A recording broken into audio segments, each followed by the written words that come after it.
Hi guys, welcome back to my channel, or welcome if you're new. My name is Alexis. This is Alexis Reloading. I'm documenting my journey as a single mom of two to independence. If that is something you're interested in, please subscribe to my channel, hit the notification bell so you don't miss a video, and give this video a thumbs up.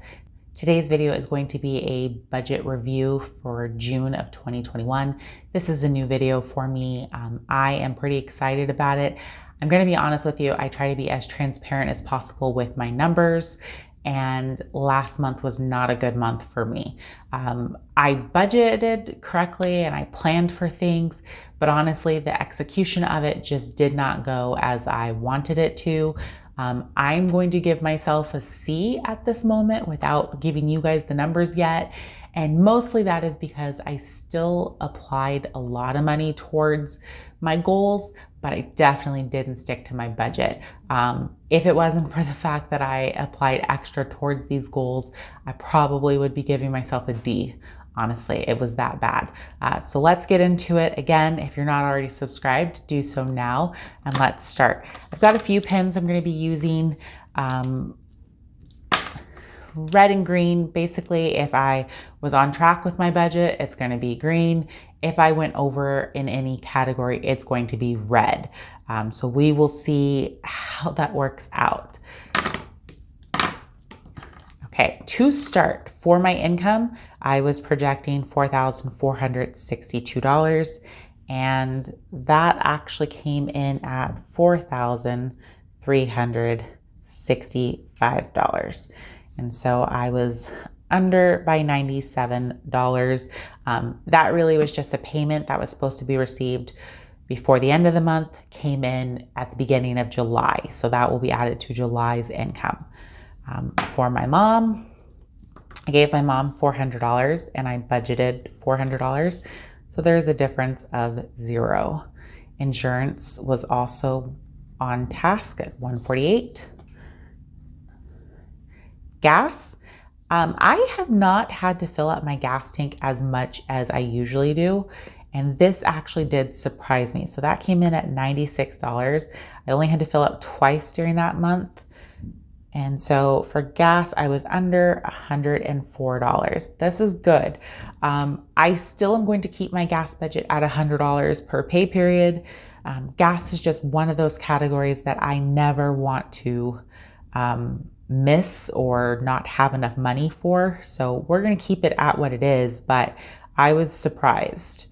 Miscellaneous. This is going to have to get a red pen. And let's talk about it. So between the miscellaneous and the kids, it was hard for me to decide which category to put things into. The kids' pool got 2 holes or 2 rips in it. I tried to fix it. That costs money to go to the store. Do I take money out of their kids' budget to fix their pool, or is that more of a miscellaneous thing since they're not the only ones that used it? Long story short, it didn't get fixed, but it did cost money to try it. Additionally, I found myself going to the grocery store or going to any random store, Walmart, Big Lots, and spending money there. Again, couldn't decide if this is coming out of my miscellaneous fund or if that comes out of the kids fund or my own personal fund. I probably should set guidelines and rules for my categories. But for miscellaneous, it was $351. I budgeted $150. So that is $201 that I went over. My phone was $262. So that was over by $10. I think if I look into it, the only reason that it went over is I changed my billing date from the, I think, 25th to the 27th. And by doing it that way, it took me out of one of their promotions. So I am back into it, and hopefully this next month it will go down by that $10, but that is a red. I did overspend in that. The kids, again, I kind of combined their funds with my miscellaneous, and so they are going to be at $100, and that is going to be under by $50, but that is only because I only tracked their savings. So I was able to save $100 for them, and that's why they're in there. Okay, myself, This one was a struggle as well, $756. I was only budgeting for $100. That means I overspent $656. This has been a struggle. I use my real numbers. I'm trying to be as transparent as possible because I know that I am not the only person who is like this, where you budget, you plan, and it doesn't work. So I'm not happy about that number, but honestly, it is what it is. Sinking funds. This one, I'm gonna leave 0 because I honestly I overspent in all of these areas, so there was no way I was saving for that. So that's gonna be right here, $860 that I did not save. Hobbies, that came in at the budget of $50. And that was really just expenses. I was able to pick up some IKEA dressers from Facebook Marketplace, and I will be refinishing those.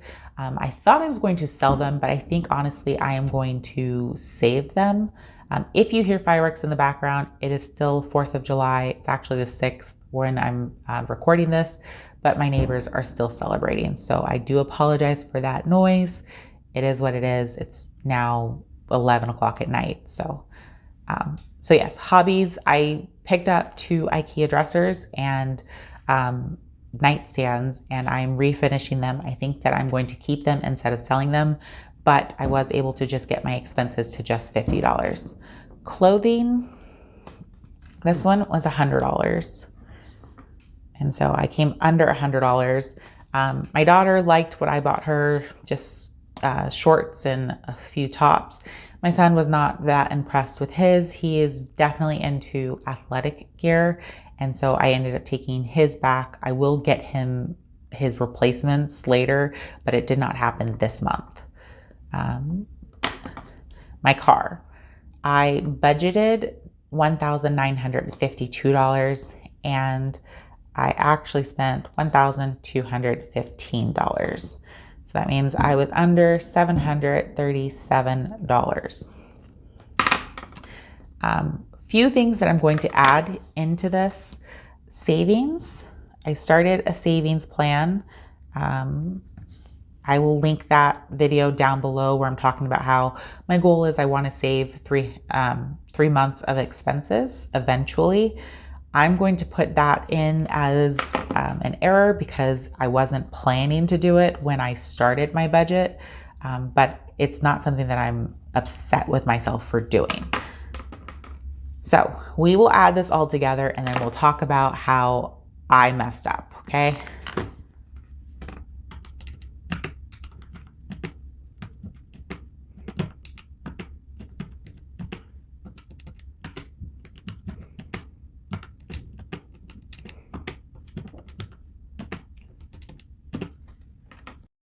So that is $3,578. Now, if you look at my income and you look at how much I actually spent, you will see that there's a big difference. The difference is $787. That's how much is missing from my budget. Honestly, this missing amount, it is the problem with doing both the cash system as well as still using my debit cards. Because when I'm spending cash, I do not keep track of my cash diligently. I don't know where it's going. Again, I'm still trying to figure out how to balance the categories and whatnot. And then a lot of times I'm still swiping my card, and by swiping my card, you see I'm overspending in areas, but I'm also still spending the cash. Sometimes I remind myself to go to the bank and deposit that cash back in there, but a lot of times I did not and I double spent. So that amount is missing, which is why my grade for this is going to be a C. I honestly would grade myself an F, but I still put money towards my car. My car payment is $388, and I was still able to apply a principal reduction payment to it. So that is the only reason I'm giving myself a C. Moving forward, I think I like this. I think I like going over my budget. at the end of the month so I can actually see what my goal was, whether I accomplished that goal, where I can see improvements from.